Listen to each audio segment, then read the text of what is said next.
O rendimento mensal do brasileiro bateu recorde e ficou em R$ 3.057 em 2024. A informação é do IBGE. O levantamento da PNAD analisa informações sobre rendimentos de todos os trabalhos, mas também de outras fontes, viu? Como aluguel e pensão, por exemplo.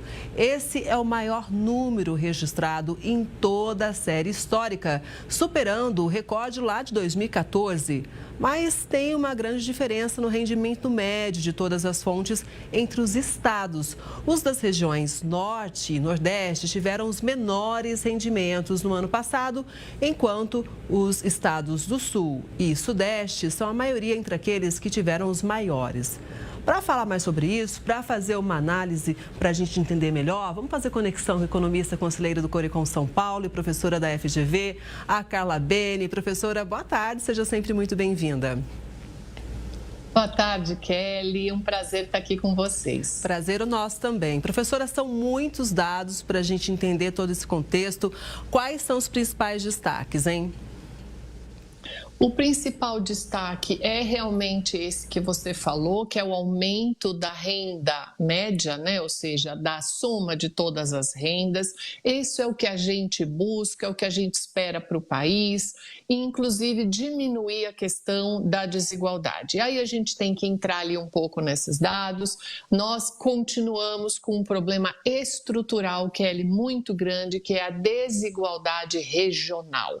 Então, você pega o maior valor, por exemplo, você pega o Distrito Federal, que aí a gente tem uma quantidade muito grande de funcionários públicos e tudo com uma renda média mais elevada, e pega, por exemplo, o Maranhão, né? A diferença é gigantesca. Então, esse é um grande desafio nosso, melhorar o desequilíbrio regional.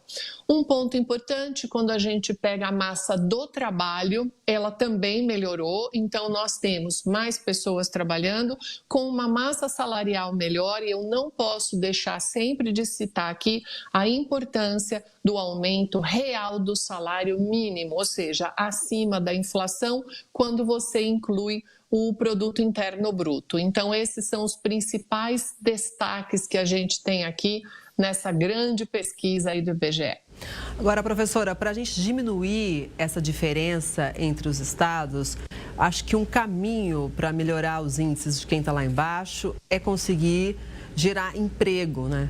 Como é que os estados podem criar ferramentas para atrair realmente mais a geração de trabalho e assim, claro, não só conseguir melhorar a vida das pessoas que já estão, né, nessas regiões, mas até, quem sabe, conseguir atrair mais mão de obra também, né? Isso, exatamente. A indústria, Kelly, ela é fundamental. Então, quando a gente pega o Programa de Desenvolvimento Industrial do Brasil, é muito importante que ele caminhe, que ele evolua. Então, quando a gente pensa em emprego, a gente tem que pensar, né? Vai ser na indústria, vai ser em serviços. O Brasil é um país, né? 70% do PIB são serviços. Então, ao aumentar a oferta de mão de obra é muito importante, e também capacitar, ou seja, aí vem a escola, vem como que esse aluno sai da escola, as questões básicas aí de português, de matemática, para poder minimamente preencher uma vaga. Então, são desafios estruturais nossos, a gente muito lentamente, então isso às vezes dá aquela angústia para a gente, né? Porque a gente gostaria de caminhar mais rápido. E um outro ponto muito relevante é sempre os programas de transferência de renda. Então, quando você pega esse aumento de renda nosso, grande parte dele é justamente a composição toda que veio lá da pandemia, do auxílio emergencial, que depois se transformou em outros auxílios, e aí você aumentou o Bolsa Família. Então, isso daí é importante para melhorar a massa salarial, mas emprego, renda e capacitação com educação é fundamental. Ah, com certeza. Agora está chegando uma notícia, quero muito a sua análise, e você que está em casa também presta atenção, porque a gente vai ampliar, inclusive, essa informação, viu? A inflação desacelerou em abril, mas atingiu o maior resultado para o mês desde 2023. O resultado foi puxado principalmente pela maior variação no grupo de saúde e cuidados pessoais. A variação para o mês foi de 0,43%. Os dados foram divulgados hoje pelo IBGE. A autorização do reajuste de até 5,09% nos preços dos medicamentos, que passou a valer a partir de 31 de março, influenciou o resultado com aumento de 2,3% nos produtos farmacêuticos e 1,09% em itens de higiene pessoal. Bom, primeiro vamos entender então por que a inflação desacelerou no mês passado, professora. Primeira coisa, a gente tem uma melhora na parte dos alimentos, isso daí também foi importante, ou seja, subiu menos. Outro ponto importante, Kelly, todos os combustíveis tiveram queda de preços. Etanol, gasolina e diesel. Então, isso tem um outro componente muito grande dessa composição.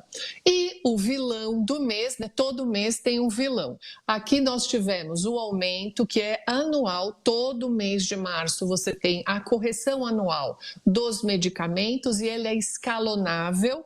O máximo é 5,09, outros medicamentos podem ter 2%, 3% de aumento. E a gente também teve o vilão do mês na nossa mesa, que foi o tomate e a batata inglesa. Mas o arroz caiu. Então, eu já vou soltar uma notícia menos pior junto aqui. Ótimo. Olha, já aconteceu meme, né, de quando o tomate aumentou em outras vezes, faziam um anel, como se o tomate fosse uma joia. Então, vira e mexe, realmente tem um vilão do mês. Agora, vilão mesmo tá a taxa Selic, né, professora? Inclusive, a gente analisou ontem aqui, subiu mais uma vez. Dentro desse cenário todo, o dinheiro está tão caro, você que precisa ir fazer um financiamento, né? Seja para comprar sua casa, seja para comprar um carro, o dinheiro nunca teve tão caro em quase 30 anos. Então, veja, é uma situação muito complicada. Qual que é a sua análise, professora? Essa elevação da taxa Selic, ela já estava, digamos assim, anunciada, né? Espera-se que você tenha encerrado esse processo e seja dali para baixo, para as próximas reuniões, mas esse assunto, que ele é importantíssimo. A gente precisa cada vez mais mencionar, falar isso. Olha os dois itens que nós pegamos, tomate, batata e o aumento anual dos remédios. Quando eu subo a taxa Selic, eu dificulto a vida dos financiamentos, eu dificulto empréstimos. O que isso vai causar de verdade com o tomate, a batata e o aumento anual dos remédios? Então, é o mesmo remédio, a taxa Selic, para todas as causas inflacionárias. Então, a solução, que é extremamente amarga e é importante ser questionada, é que eu acabo diminuindo a atividade econômica e já posso ficar esperando uma queda da ocupação, ou melhor entendendo, um aumento do desemprego, que é esse daí a grande tragédia. Como é que você diminui a inflação? Menos gente com dinheiro na mão para comprar. Pois é, acho que até por isso que eu estou tão brava, professora, que eu até ampliei aqui esse índice, né? Eu falei que era o maior em 30 anos, na verdade, bate aí os 20 anos, né? Mesmo assim, veja como a Selic está alta. E a gente só reforça que a Selic é a taxa básica, ela serve de referência para todas as outras. Professora, muito obrigada, viu, pela análise, sempre para a gente é importante te ouvir.